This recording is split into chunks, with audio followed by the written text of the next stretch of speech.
Hey, beautiful people. Welcome to Momz Are FUNNY2 podcast, the mother you wish you heard all the real tea from. I am your host, Jessica Amber Hutnall, CEO of Momz Are FUNNY2. My foundation of my company is my inspirational clothing brand, Glory Zone, along with several different popular collections such as Jayla Rose collection, women, men, and children collection. I am a working mother, content creator, actress, and comedian. Tune in every week to get your cup of energy because, baby, I am the definition of good vibes. I'm leaving my mark to inspire parents, entrepreneurs, and everyday people across the globe to become their true selves.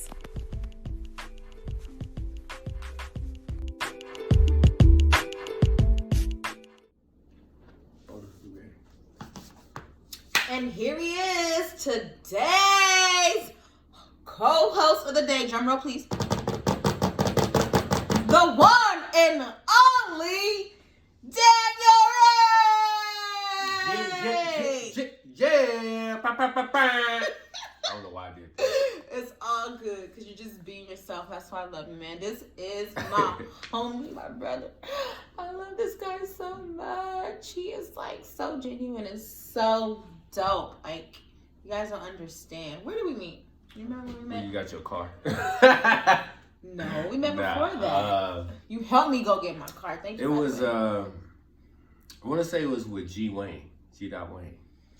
It was, Jahan.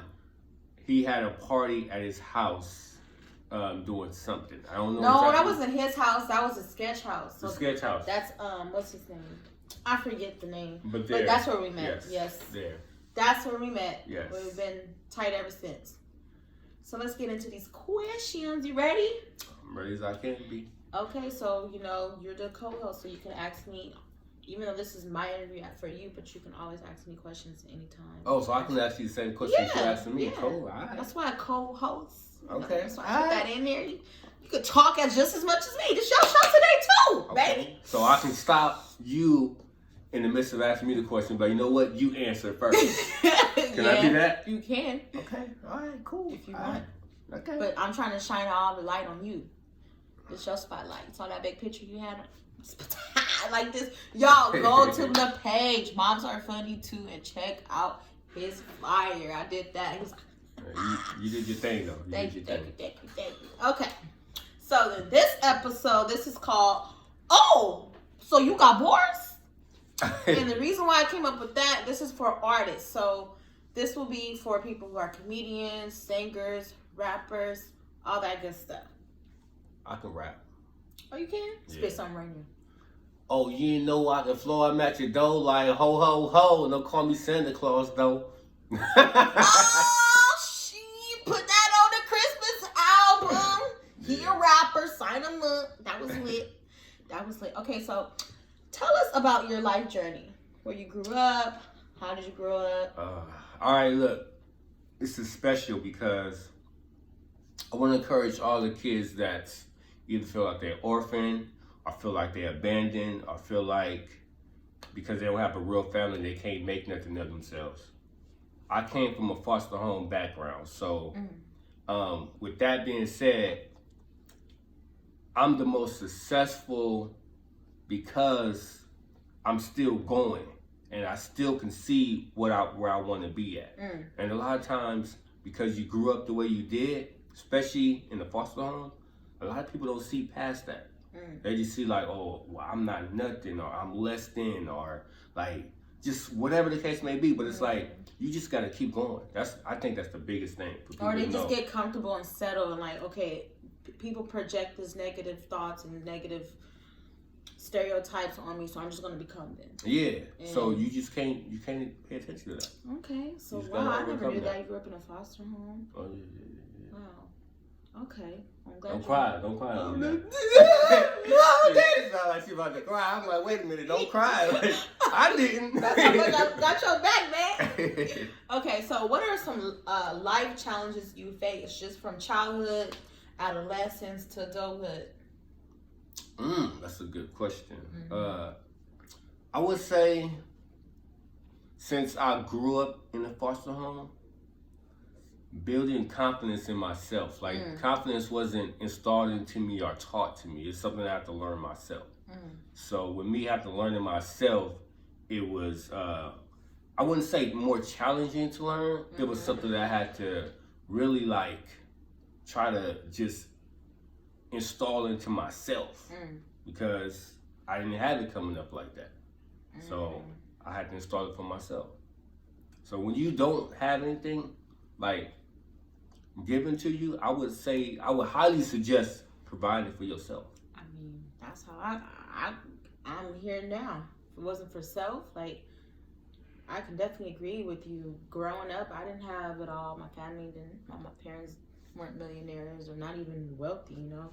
Yeah. Grew up on welfare and all that stuff. But what my dad did install in me is being a natural born hustler. Like, I sold candy in elementary school. Like, I had the sour belts with the Kool-Aid. Like, that was me. I want to say we all did that. I did that for like 2 days and I got robbed. I did that throughout high school and I never stopped. Once I knew that feeling, wow, I can make my own money. I can flip EBT and get some money. Oh, mama! Wow, she got bars too.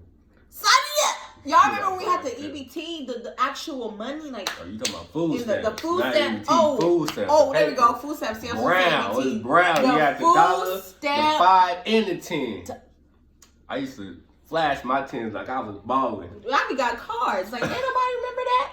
My mama gave me, I said, give me my money. Put it in my hand. I went to Smart and Final, got all the candy that everybody, like all the chips, flipped that. Came back home. She was like, how did you make $200 in one day? My daddy told me. I got snitched on. People were snitching on me. You know, the deans and principal came and took my money, but I cooled off for a bit and came back like another criminal. Like, so you got robbed too, just in a slicker way. In a slicker way.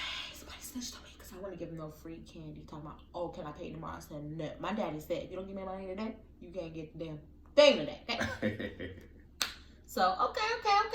Can you recall, like, one of the worst days in your life where you feel like, oh, my God, I am just not going to make it today. I don't know. Take me down, Lord. Take me down. Oh. So, I do have a daughter. She's 8. The worst day of my life was having to accept child support and being on that. Because growing up, and just before I had a child, I'm like, man, I'm gonna be the best dad ever. Like, I'm gonna be the best dad ever. I'm not gonna be on child support because I'm the best dad ever. But then I quickly realized child support is not because you're a bad dad. It's just because of financial situations of the other partner that you know they lack of or they need and you can't provide. So they kind of need that extra length and help. So that's what that is. So I had to go over the mindset of understanding, kind of like understanding that I'm not a bad dad because I'm on child support. It's just one of those unfortunate events. Yeah, so they basically take money out y'all check.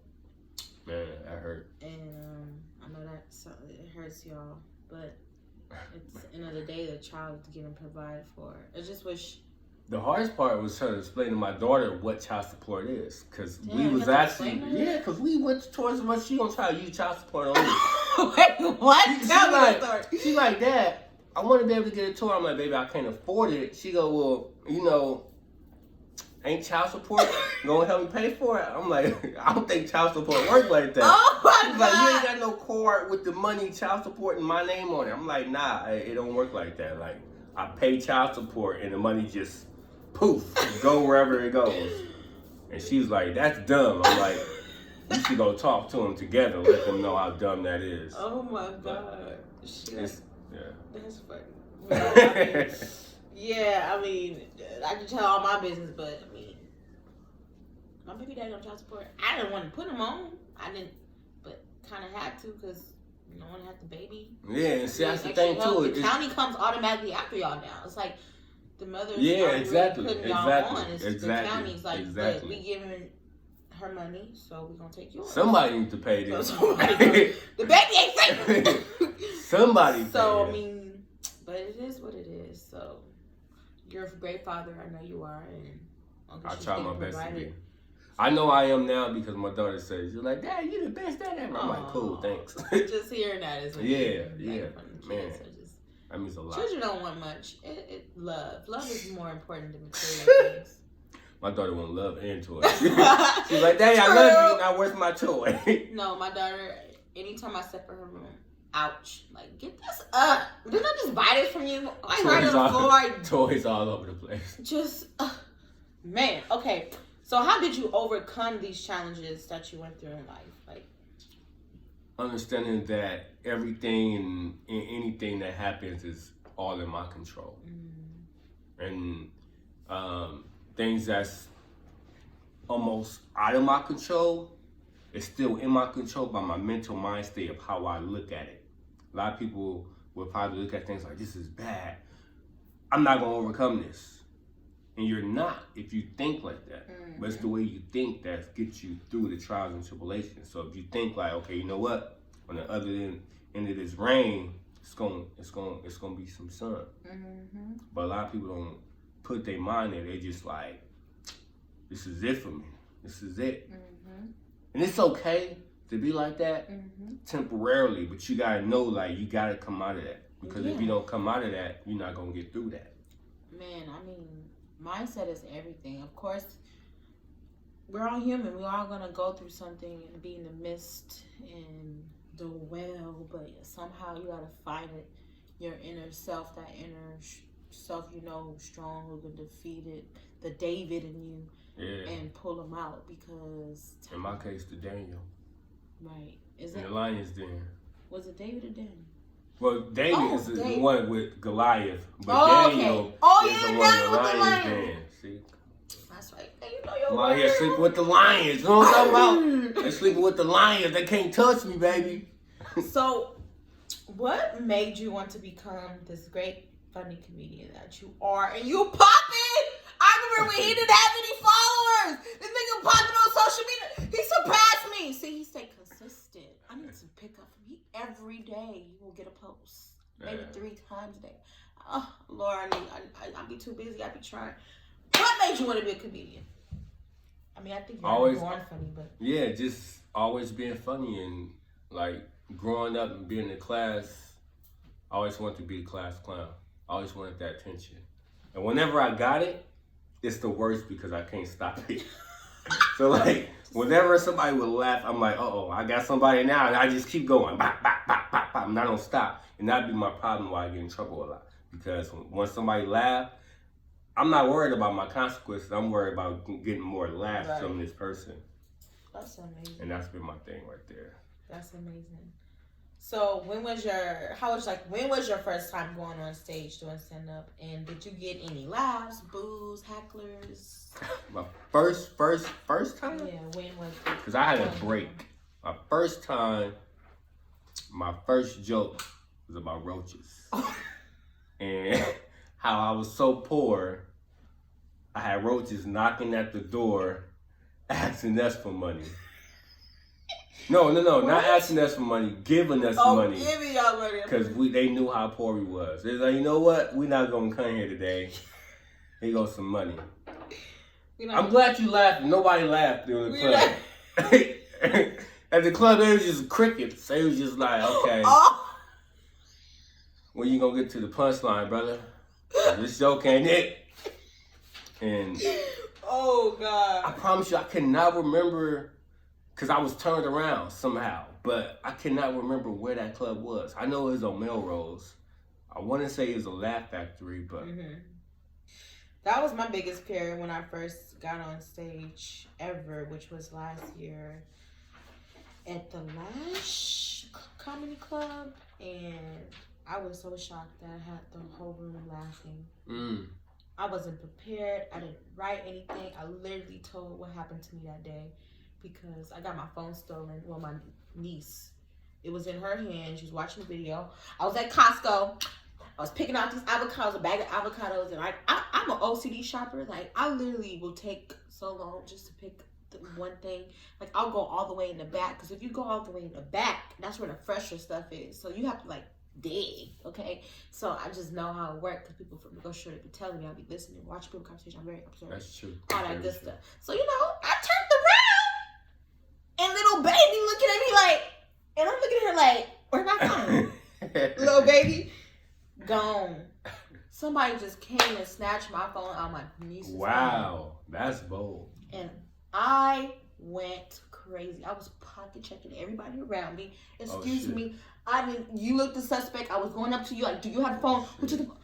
I was with my mom. I was mad at my mama like, why weren't you right here by the baby? Where were you? I was just like, yeah, that day. Crazy. And I went on stage and I told my story about that day and everybody was just laughing. And I was in shock because I was like, this is my first time.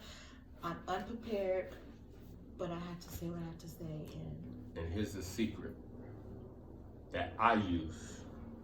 The best comedy comes from the moment. And what I mean by the moment is that how you just went up there from the moment of what just happened to you and you just said it, but you made it funny. That's what it is.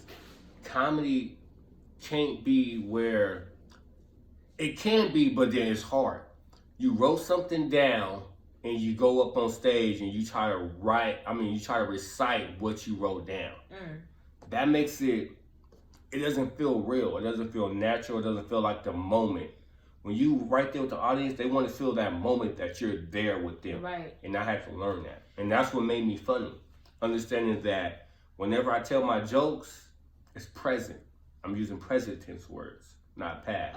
Even though you wrote the joke and told it before, but you're telling it as if it just happened. Yes. So that's the key. That's the key. Because I was trying to understand, like, how am I supposed to write jokes, but to go on stage and tell it, like, it already happened. Do I talk about, well, this is what happened, but you just basically say it as if it already just happened down. Yes. This just happened to me 5 minutes ago. Well, not necessarily like that. Like, okay, just say, like, you have a daughter. I have a daughter.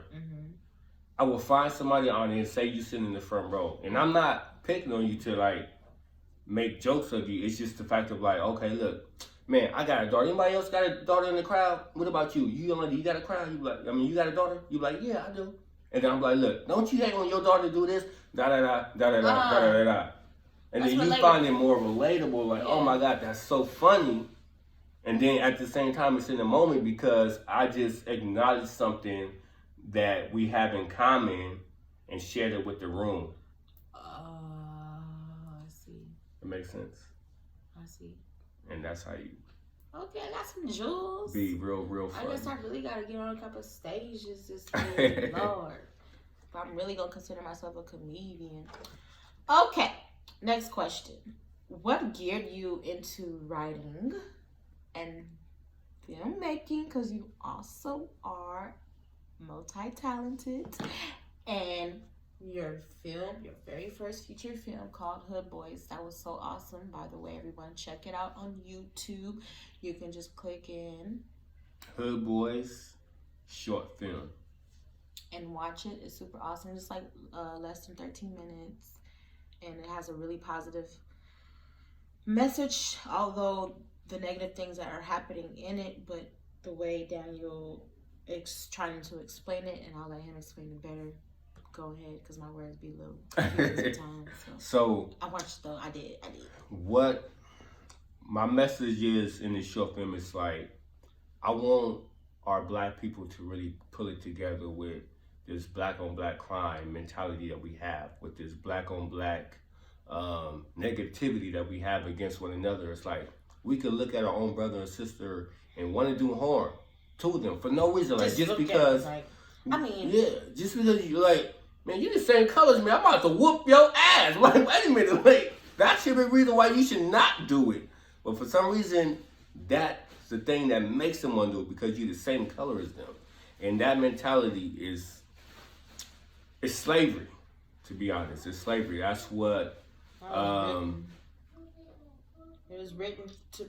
That's generation curse right there. To continue to do harm to one another. What the superior man once done. With, like, they don't even gotta do it no more. They ain't gotta come out here in our neighborhood and kill us. We doing it for them. Yeah, for real. So that's for real. And that's really powerful. for real. And it shows the different aspects. And it's still relatable today. Because we just had another death And the other death we just had was Pop Smoke. I don't really know too much about the guy, but one thing I do know is that he was killed in his own home and robbed. And it's like, I'm assuming the attacker and the killer was black, but it's like, why? Why you couldn't just rob him? Envy. Like, why you have to kill him? It's crazy. It's really crazy how we do this to one another. I never even heard who he was or anything. Like, I didn't know who this Pop Smoke guy. I had to like YouTube him, and he seemed like he was a very unique rapper. Like, his voice was different. I like his flows. I was like, okay. And it was just unfortunate. Like, that's really sad. And we do it to ourselves. We really do. And that's the sad part. So, I believe you answered my question. What geared you into writing? Not just the particular film, but just writing, period, and wanting to be behind the camera as well as being on stage. But what made you want to be behind the camera? Because you're really behind the camera a lot. A lot of people don't know or realize that. Well, no, not realize, but know that I went to school for video production. I went to the Art Institute of California in Santa Monica. Shout out to them, but not Sally Santa Mae. Monica. I went to Santa Monica too, but for early education. Not Sally Mae though, because the motherfuckers, I owe them money. Oh yeah. So if y'all hear this, nigga, you ain't not gonna find me. You hear me? Y'all not getting y'all 10,000. 10,000, shit. That's how much I owe. Oh, you better than me. I took out some loans. You better than me. Shoot, I took out my loan, got my first car. Oh damn, you out here really hustling, huh? Your dad taught you well. Didn't he take your daddy? Shout out to my daddy. Your daddy taught you well. He sure did. But nah, it's I went to school to study film and was doing my videos. Like you said, I was posting every day. And with that being said, I've been seeing other people do different type of videos on which I was doing. Like they would work doing skits, like King Batch and his whole little crew, Gene, Robert, like other people like him. Yeah. They do their little skits. I'm like, man, I could do that, but I don't want to be in front of the camera. I'd rather be behind. Right. So that's when I started doing it, and I became more like, you know what? I'm gonna just start going for this whole movie thing instead. That's amazing. Yeah, we did skits in the past. What, a summer ago, 2 summers ago? Yeah, we were 2 summers ago. Time go by so fast. Yeah, time go by. We've been inconsistent, but we had a consistency period of time, and him and I and the homie. Oh my God. RJ. I was about to say Ray. I don't know why. RJ, I'm so sorry. I love you if you hear this. I love you. It's just been that long. But yeah, I miss us getting together and shooting content. But this life got busy. But I hope we can get back together again and shoot some more content. Oh, content. We putting out movies, baby girl. Oh, movies. Movies. I should have put you under the Making Movie Moves That's episode. what we're doing. So next time we really do some work, it's gonna be on the big screen. It's really gonna be on the big screen. Okay. That's my goal. Like, how I envision seeing it. I see myself making a really dope movie, and because I probably don't have the correct people sponsoring it, or they want to take it from me in order to sponsor it, I'm gonna put it on one screen, one selected theaters. It's gonna go big. Everybody gonna be like, oh shit, I gotta have this in my theater, and then go like that. And if you know that's the movie Dolomite, then nigga, you right. Right. I was inspired by that. Okay. Because look, we got all these film festivals, all these opportunities we could submit to. Just go for it. Like 2020, look, we had Nipsey died on us. We had Kobe. I don't think they just died in vain just to be sad. They woke me up. They put a fire in me because there's so much things that I want to do in life, so many passions and dreams I have, and I literally would sit on it because of doubt. Because just, I don't know what people are going to think about this, or I don't know what people are going to say. Even with this whole podcast, this podcast has been on my mind for a year already, and I'm just now doing it.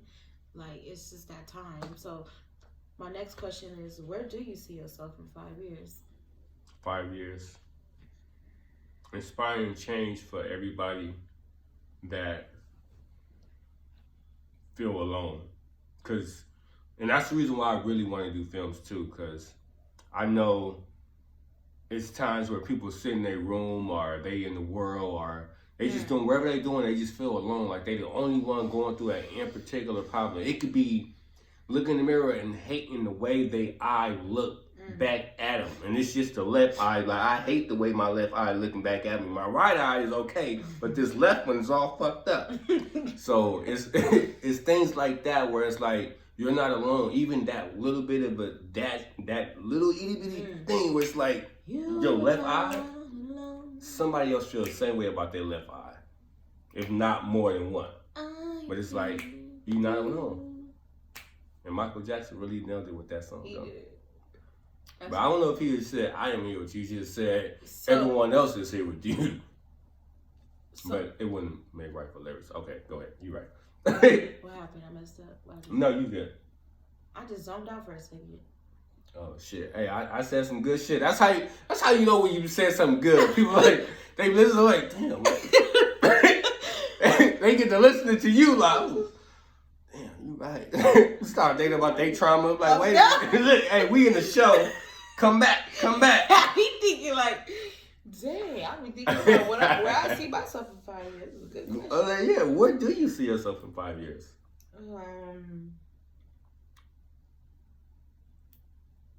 I see myself standing on a mountaintop, smiling, and looking at all the seeds I planted coming to fruition. And it's not even about me wanting the fame or wanting to be a movie star. Like, yes, obviously God knows that's my heart desire, is to be an A-list actress. That's what I really want out of everything. But more so, I want to just inspire people to really be their true selves, because just with myself, it took me so long to let me out. Yeah. I've been hiding. In your turtle shell. In my internal shell. No, turtle shell. In my turtle shell. And not a ninja turtle shell, just like a regular ass turtle that's slow. Yeah. I just have to make that clear. You did. You're right. My turtle shell. And when I be around other people and just feel their energy and vibes, I'm very funny and crazy and goofy, but I'm also a deep thinker. And so when I meet certain people, I'm like, there's something in you. Like, I need to help you pull it out of you somehow. So I know I'm very inspirational to people, even whether people acknowledge it or not. Like I said, before I ever see people just messaging me I never even met in my life and just say, just from your posts and what you say, and that in 5 years I just see more of that around the globe. Like, people just being. Here's the interesting thing. I don't know. Like, it's still a hard question. Like, does this happen to you? Because you're so inspirational, you could see the gifts and talents in everybody else, and you try to help them. Mm-hmm. Why? And isn't it hard for yourself to do that for yourself? No, because I used to have this thing where I didn't want to feel like I was selfish, but now I'm starting to realize being selfish is actually a good thing. Because maybe I have to get selfish to focus and be where I am today. So I think it came from that, and then it came from I'm not perfect. I don't know if I should do this. I don't want anyone judging me. I used to care what people say, not in a sense of how I look or anything, but just maybe certain things I do or like how I act. I used to sugarcoat, but now I'm like, F all that. Ain't no sugarcoat, nothing. Like, it's me. But I used to like kind of dim my light to make others comfortable. If that's. That makes sense. That makes a lot of sense. A lot of people do that. And I'm not doing that anymore. And I don't want anyone else to do it. For what? Because I could walk in a room and I can just feel I made somebody feel intimidated. So I'll do my best to not be my full self just so that person can feel comfortable. You know what I mean? But I'm not doing that anymore. I know exactly what you mean. I used to do that. When I had my helmet on, I used to walk into a classroom without my helmet because I didn't want people to look at me. Wait, like, oh, where did this helmet come from? This nigga think he's special if he got a helmet, huh? I am special. That's why I got my helmet on, motherfucker. No, I'm joking. Like, I just want to bring laughter. A special helmet. Oh my God, you killing me. I just want to bring some laughter to that. You was in the IEP classes or something? Yeah, I was actually. They like spell IEP. I-P-E. I know I spell IEP. Man, oh my God, that's not funny. We're not laughing at anybody in IEP classes. Sorry, parents. I don't know. We're not making fun of them at all. Nah, I mean, it's just laughter, man. Yeah. It's making fun of yourself of a situation. Exactly. And there's humor in that. Yeah. And if I hate that people lost the ability to laugh at situations that should make you feel good about and not be hurtful. Yep. So many people and here's the thing, your joke is not directional towards anybody. Right. It's more indirectional towards yourself. Right, exactly. About a general thing, but people are like, oh my God, he talking about me. Right. Like, because it revolves around something about your life doesn't mean it's necessarily you. Right. Exactly. And that's the thing people forget. So. True, and I think social media is just making it worse. Like, yes, you can't even do one thing without somebody. Man, for real. Did you say that? I don't agree. Sorry, I was playing my cousin music. I was really typing on my computer. Okay. Yeah. But just like that though, for real. Like, no, you can't even drop your phone on social. Like, oh my God, he dropped his phone just like me. He got to be talking about me dropping the phone like that. They would have put a whole foot in a shoe that ain't even there for them. Like, what? Anywho. That's crazy. So, what does glory zone mean to you when you hear it? Exactly what it sounds like. Glory and being in the zone. Glory of like you claiming your glory, and glory is like you just so proud and just so like fulfilled, and you just like, man, this is it. And then when you're in your zone, you're like, yeah, I gotta zone in and get to where I'm gonna get to, and not necessarily put your head down to get to where you're gonna get to. Just focus in on what you want and do that. So it could kind of be like glory zone or zone glory, but I like glory zone better. Me too. Yeah, this is the first shirt. Wait till you see the so what does it mean to you though? It's a lot of things. Nice shirt, by the way. Thank you. It means, for one, the word glory, when I first hear it, is giving God all the glory. Giving him the glory for my breath, giving him the glory for every hair on my head, giving him the glory for putting in me all the talents that I have. So that's where that glory is. The zone part is being in my own lane, making my own path, staying faithful, staying focused. It's so many things. So together, it's like I couldn't be in my zone. I used to have anger issues. I can if tell. Somebody said something about me. That's all. That was it. You could not calm Jessica down for nothing. So glory zone. God got me in my glory zone. It took God. It's the God in me. That was a good It's song. the God in me. To realize I can't let you control me. Regardless if you're wrong or not. Regardless if I'm wrong or not. I'm going to be the bigger person. I'm going to walk away. I'm going to be focused on me over here.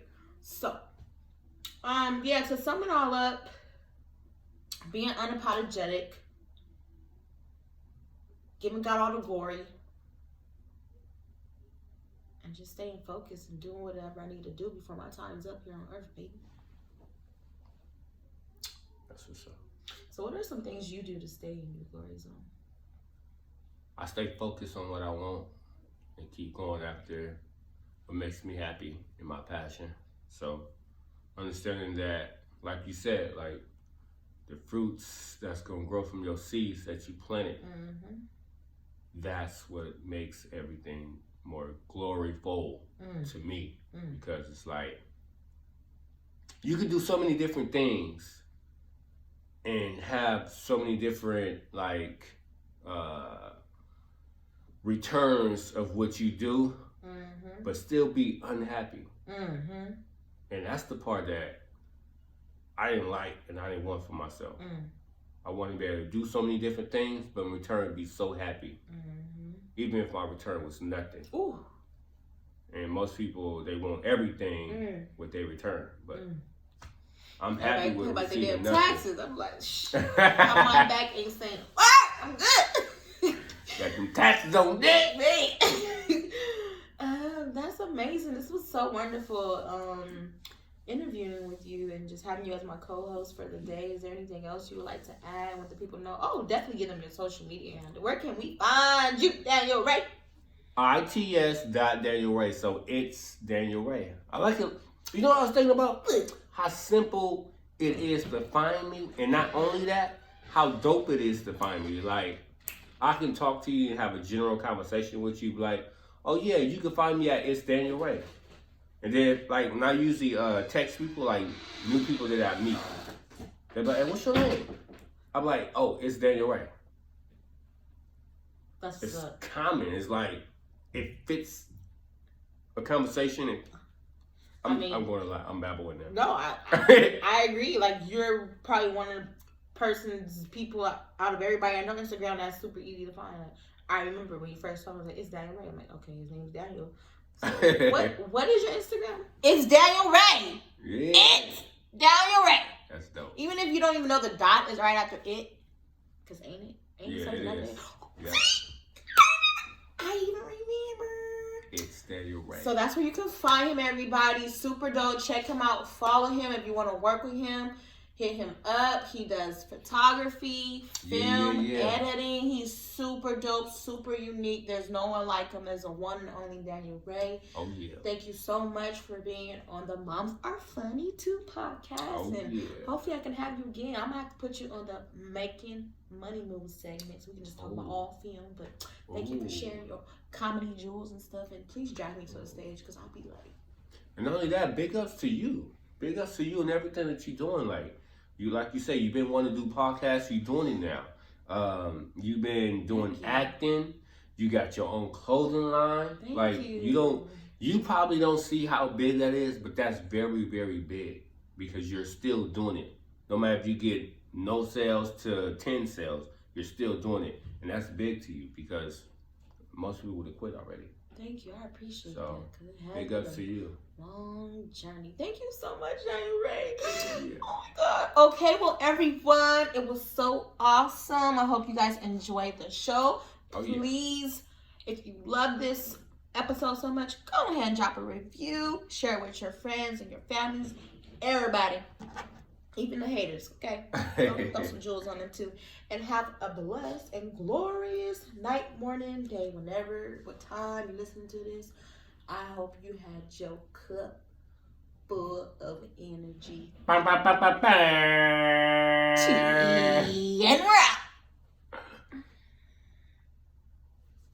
Oh, that was fun. That was fun.